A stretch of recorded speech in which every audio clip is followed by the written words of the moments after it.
এক জঙ্গলে নদীর ধারে বাস করত একটা কুমির। সে নদীর পাড়ের কাছাকাছি দিয়ে মানে অল্প জলে ঘুরে বেড়াতে খুব পছন্দ করত। আর সেই নদীর পাড়ে একটা পাথরের নিচে বাস করত একটা কাকড়া। কাকড়া আর কুমিরের মধ্যে দুজনের দারুণ বন্ধুত্ব ছিল। দুজনে মুখোমুখি বসে গল্প করে সময় কাটাতো সারা দিন। কিন্তু একদিন হঠাৎ কুমিরের বেজায় খিদে পাওয়াতে নদীর পাড়ের সেই পাথরের কাছে এসে কাকড়াকে ডাকতে শুরু করলো। কাকড়া ভাই, তুমি কি বাড়িতে আছো? কে? কুমির ভাই, কি হয়েছে বলো? কেমন আছো বন্ধু বলো? না গো কাকড়া ভাই, আমি তো ভালো নেই। কেন কেন কুমির বন্ধু, তোমার কি হয়েছে বলো আমাকে। আমি তোমার সমস্যার কোনো সমাধান করতে পারি কিনা। শোনো তাহলে, খিদের জ্বালায় নাড়ি বুড়ি সব জ্বলে গেল ভাই। ওহো, আচ্ছা আচ্ছা, এবার বলো তো দেখি আমি তোমাকে কিভাবে সাহায্য করতে পারি। যাও কাকড়া ভাই, তুমি এখন শিয়ালকে ডেকেই নিয়ে এসো। শিয়াল যখন নদীতে জল খেতেই থাকবে, সেই সময় ওকে আমি খেয়ে ফেলবো। আচ্ছা, মহা মুশকিলে পড়লাম তো। আচ্ছা, জ্বালায় পড়লাম একেবারে। কি হলো কাকড়া ভাই, তুমি এখন চুপচাপ আছো, কিছুই বলছো না? যে কোনো লাভ নেই বুঝলে, কারণ আমি বললে সে আসবে না। শিয়াল তো ভালো করেই জানে যে তুমি এই নদীতে ঘাপটি মেরে লুকিয়ে থাকো, কখনো বা মরার মতন ভেসে থাকো। শিয়াল আমার কথা মোটেও বিশ্বাস করবে না, কারণ শিয়াল আমাদের থেকে বেশি চালাক, বুঝলে কুমির ভাইয়া। কাকড়া ভাই, কবি বলেছেন, একবার না হলে দেখো শতবার। শেষ চেষ্টাটা করেই দেখো একবার। এ কি বলছো বন্ধু? আমি তো তোমার কথা কিছুই বুঝতে পারছি না। তুমি তো আমাকে অসম্ভবকে সম্ভব করার কথা বলছো। আরে কাকড়া ভাই, বনের মধ্যে এক সুন্দর ফুলের গাছ আছে না, সবসময় ফুলের রঙিল হয়ে থাকে। গাছের চারপাশটায় ঝরে পড়া ফুল ভর্তি হয়ে থাকে। মনে হয় কেউ ফুল দিয়ে বিছানা সাজিয়ে রেখেছে। এই যে মাথা মোটা গবেটে মার্কা, তোমার মাথায় কোনো বুদ্ধি শুদ্ধি আছে? তোমার মাথায় যা বুদ্ধি আছে ও তা কোনো কাজে লাগে না, মাথা মোটা কুমির। আহা, চুপ করে আমার কথাটা তো শোনো। আচ্ছা বলো, কি বলতে চাইছো? দেখি তোমার ঘটে কত বুদ্ধি। শোনো, আমি নদীর পাড়ে এসে মরার ভান করে শুয়ে থাকবো। তুমি ওই ফুল এনে আমার শরীর ঢেকে দেবে, যেমন একটি মরা মানুষকে ফুল দিয়ে সাজানো হয়। আমাকে এইভাবে দেখে শিয়ালটা খুবই খুশি হবে, আর মনের আনন্দে সে জল খেতে আসবে।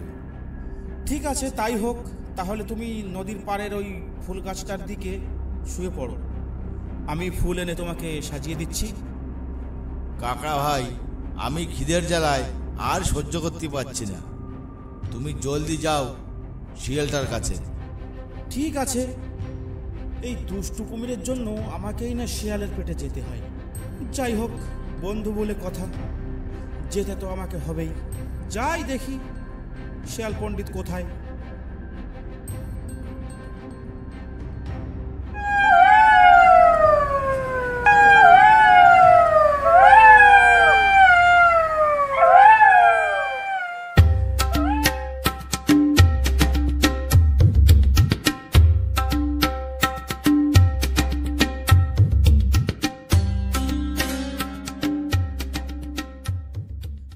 কাকড়া ভাই, কোথায় যাচ্ছ আর কাকে খুঁজছো তুমি? না তো, আমি কাউকে খুঁজছি না। আরে অনেকদিন বনের ভিতরে আসি না, বুঝেছো? তাই ভাবছি আজ একটু বন থেকে ঘুরে আসি, আর পণ্ডিতদের সঙ্গেও দেখা করে আসি। তো যাই হোক, সকাল সকাল তোমার দর্শন পেলাম। দিনটা কেমন যাবে উপরওয়ালাই জানে। আচ্ছা শিয়াল দাদা, নদীতে জল খেতে যাবে না? অনেকদিন তো তুমি জল টল খেতে যাচ্ছ না। নদীর জলটা আসলে অনেক বেশি পরিষ্কার হয়েছে, আর মিষ্টিও হয়েছে খুব। একবার খেলে মুখে লেগে থাকে। যাবো কি করে? কেন শিয়াল দাদা, কি হয়েছে তোমার? শয়তান কুমিরটা তো ঘাপটি মেরে পড়ে থাকে, তেষ্টা পেলেও ভয়ে জল খেতে যেতে পারি না। বটে, আপদ বিদায় হয়েছে। কেন কেন কেন? আমার সাথে চলো, দেখবে কুমিরটি ফুল গাছের নিচে মরে পড়ে আছে। কি জানি কি হয়েছিল। সত্যি বলছো তুমি? হ্যাঁ শেয়াল দাদা, এই মাত্র আমি কুমিরটিকে ফুল দিয়ে সাজিয়ে শ্রাদ্ধ করে আসলাম। শত হলেও অনেক দিন তো আমরা পাশাপাশি বাস করেছি, বলো? আচ্ছা চলো, ঠিক আছে।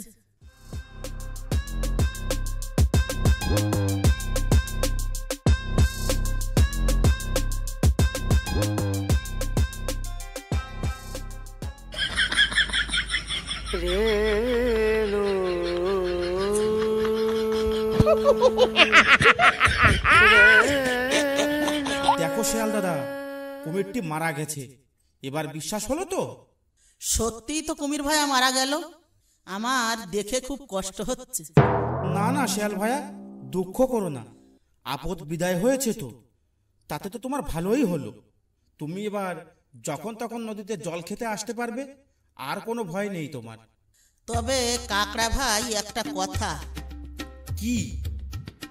আমাদের দেশে যে মারা যায়, সে ধীরে ধীরে লেজ নাড়তে থাকে, চোখ পিট পিট করতে থাকে, দাঁত খিটমিট করতে থাকে।